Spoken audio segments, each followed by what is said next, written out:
Thank you, French, but shalom greetings to you all. I hope you all had a great week. I heard from my good friend Pablito, who's off traveling the world, but never misses the show, and that's always nice. And it's always nice to see which country he's in and what his latest adventure is, and he's always got a different adventure. Now, I was away myself at a very interesting symposium that was like being from another planet. It was one I needed to attend, but not one that I necessarily got all that I had intended to get from. We always put our intention in before we begin a project. But you never know what or why certain things happen, and certain people cross your path. Now, wonderful people, like David, like Dwayne, Melissa, Tina, Kara, Amanda, great thinkers, seekers, great healers, great spirits, people with wonderful gifts. All people I am sure I will see again. Now, I was really there to teach. And I was able to help several who were seeking my assistance, who needed answers, who needed guidance, who needed help and hope. And that was great. And I know that was the real reason I needed to be there. Otherwise, it was not my favorite place. I got to tell you, the food was bad, the accommodations were terrible, and the weather was extremely hot and sticky. But as with everything else in life, I knew I was there for a purpose. Mama, I can hear that thunder roar, echoing down from God's distant shore. I can hear it calling for my soul. Feel like I'm knocking on heaven's door. Knock, knock, knocking on heaven's door. Knock, knock, knocking on heaven's door. Knock, knock, knocking on heaven's door. Knock, knock, knocking on heaven's door. And we've all knocked on heaven's door, whether it's in this lifetime or another. I knocked on it on the island of Malta, but there was no one home at the time. Now, it's those times that remind me that things are not so bad and that others may have it much worse. And it's during times of reflection and blessings that we learn to share our blessings and goodwill with those less fortunate, with those who encounter difficulty and sadness. Those are the times that can take such a toll on people, whether it's due to illness, death, misfortune. So let's all send healing, love, and goodwill to them and to everyone. For Natasha and her ill father, for Phil, for sweet dear Melissa, for Kara, for Pierre, a beautiful, kind soul knocking on heaven's door, and his family, and for you, for your spirits, for all in need of elevation, of healing, of renewal, the kindness, healing, wishes, goodwill, and love that you all send out. I tell you every time, it circles the world, finding those in need, so thank you, each and every one of you. Me, Sheperech, Avotenu, Makor HaBracha, Limotenu. May the source of strength, who blessed the ones before us, help us find the courage to make our lives a blessing.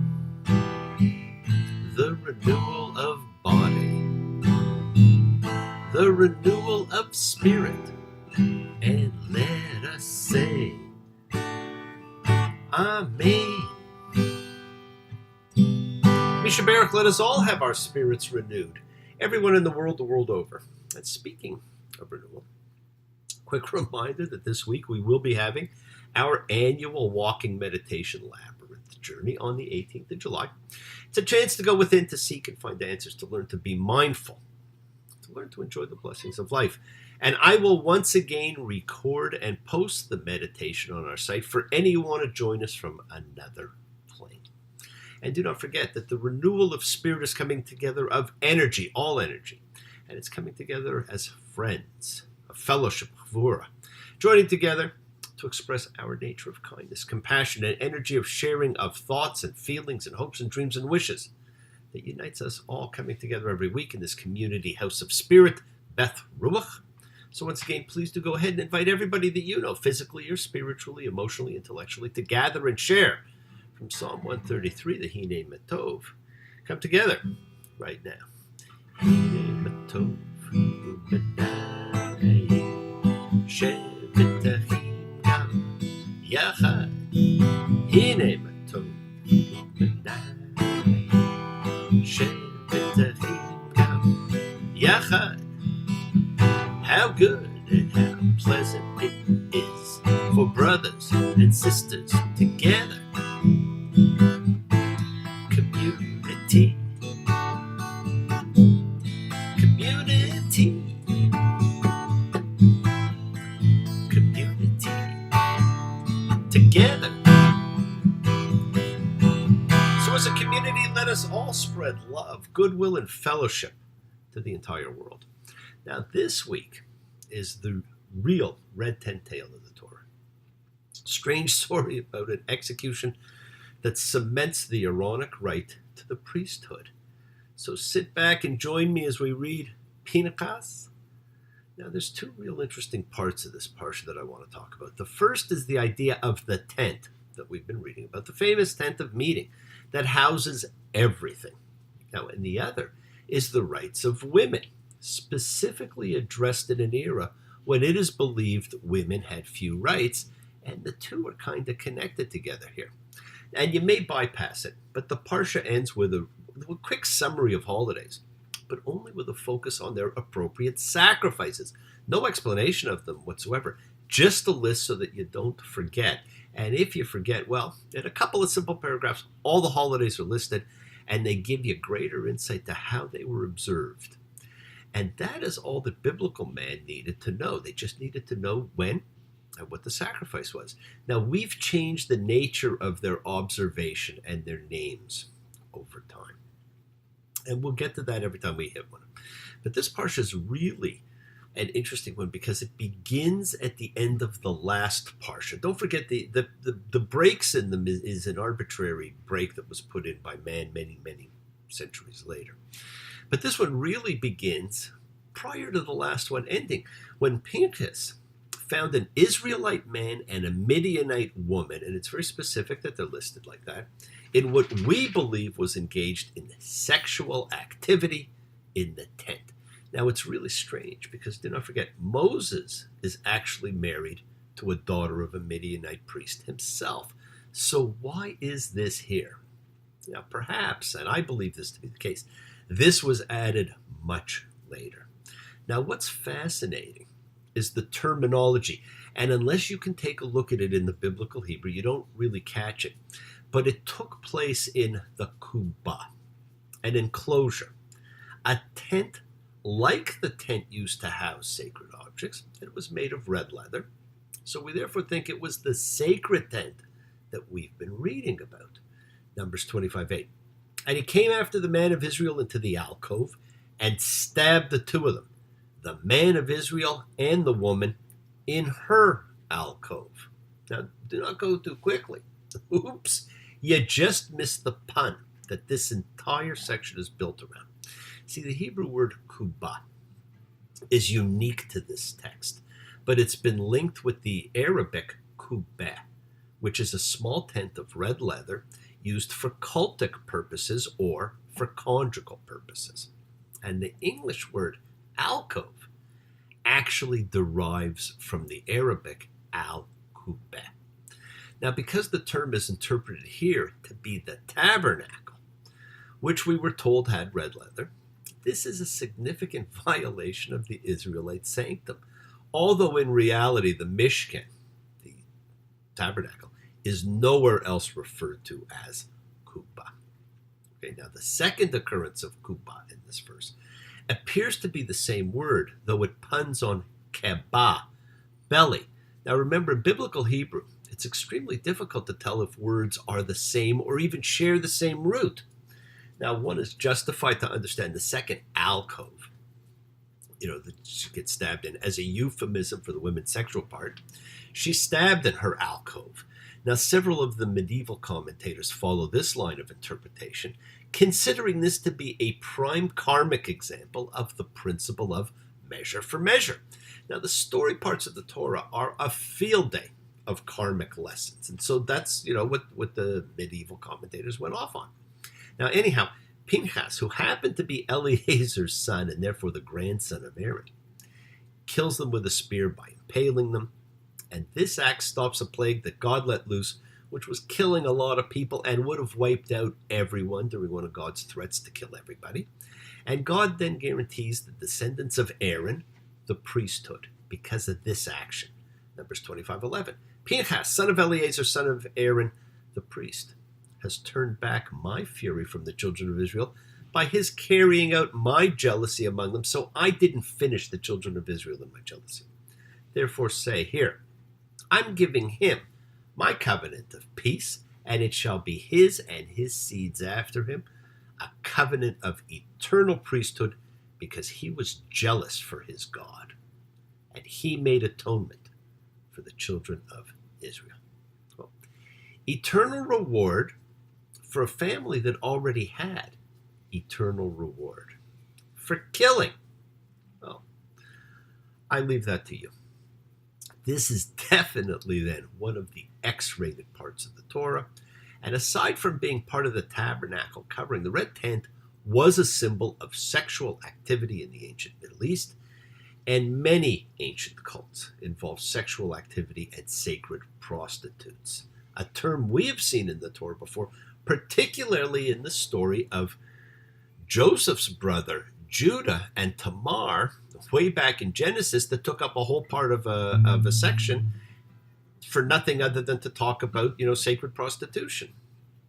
Now you've listened to my story.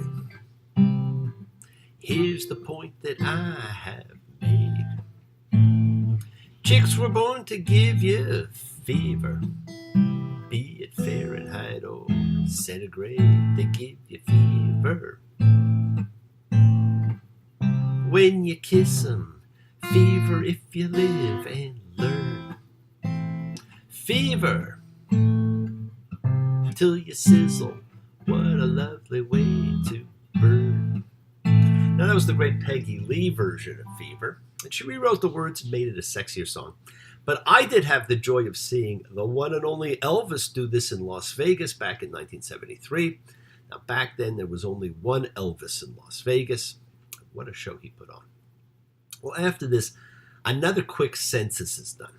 And the results are extremely close. They were almost identical to the census before in terms of numbers. Numbers 26:51. These are the counts of the children of Israel, 601,730. Well, as I told you, the book of Numbers is framed by a census at the beginning and a census at the end. So take the hint that this census is pointing to the end of Numbers coming pretty soon. But the ramifications of this census are more far-reaching. Numbers 26:53. The land shall be distributed to these as a legacy with the number of names. This census, my friend, shall be the basis for all land distribution. And the main result of the second census is the confirmation that God's condemnation of the Exodus generation has come true. Because of their rejection of the promised land in the spies episode, all the adults of that generation have died, and all land distribution will now be based upon this census. And then something absolutely amazing happened. Numbers 27:1. And the daughters of Zelophehad, son of Hefer, son of Gilead, son of Machir, son of Manasseh, of the families of Manasseh, son of Joseph, came forward. They stood in front of Moses, and in front of Eleazar the priest, and in front of the chieftains and all the congregation, saying, Our fathers died in the wilderness. He wasn't among the congregation who were gathered against the Lord in Korah's congregation. Rather, he died through his own sin, and he had no sons. Why should our father's name be subtracted from among his family because he didn't have a son? Give us a possession among our father's brothers. Wow, am I reading this correctly? Yep. These women want equal rights of inheritance. Numbers 27:5. And Moses brought their case forward in front of the Lord, and God said to Moses, Zelophehad's daughters speak right. You shall give them a possession for a legacy among their father's brothers, and you shall pass their father's legacy to them. God just agreed to an astounding event that was quickly taken away, and in many ways is still being fought for. And part of the problem may be in God's next sentence. And you shall speak to the children of Israel, saying, a man who will die and not have a son, you shall pass his legacy to his daughter. Well, the message we now have is mixed. On one hand, it says that a woman can inherit property, and the right of inheritance precedes the rights of their father's male siblings or any other male relatives who were more distantly related to their father than the women themselves. On the other hand, this applies only if their father had no sons. Well, that's one hell of a difference than having full rights.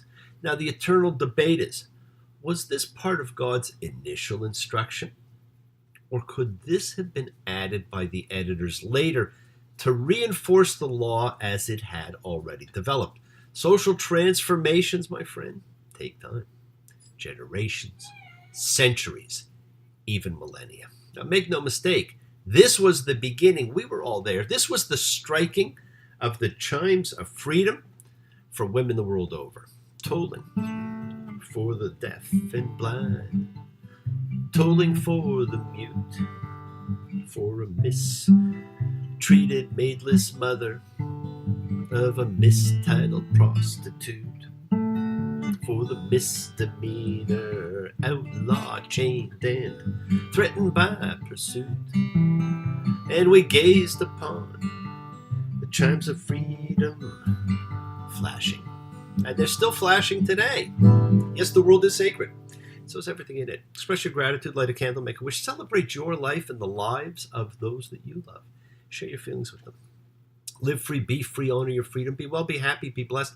Share and honor the light and all who live in the light and continue to shine. Continue to send everybody you know goodwill and love. Pray for peace and freedom for everyone and into terror and hatred. Remember, friends, we are a community. We learn together. We celebrate each other. We love each other. We share this ride together. Men and women equally. Let us send out love, not fear. Send out peace, harmony, good healing to all who need it. And please do learn to forgive, learn to love. Open your hearts, honor the relationships of your life. Tell those you love that you love them, like I love all of you. Take advantage of the time you have. Enjoy the journey. We take the twists and turns and the patterns that weave through the fabric of our lives in our effort to grow, to learn, to be, to love. So please do love. Now bless you all. Have a fantastic week, a week of love and light, a week of peace. Keep working on manifesting your years of freedom, your new life, with all of your new opportunities that you get every day.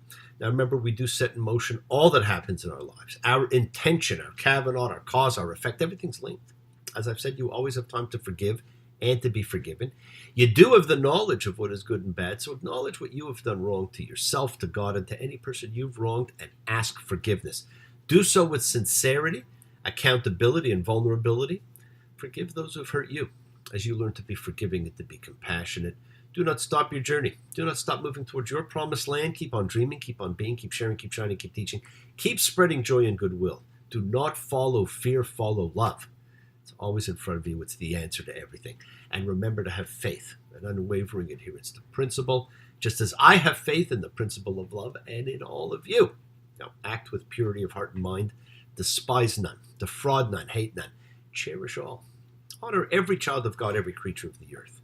May all peoples know peace in this year, and may you nurture kindness and love everywhere you go. Work to be present in the body.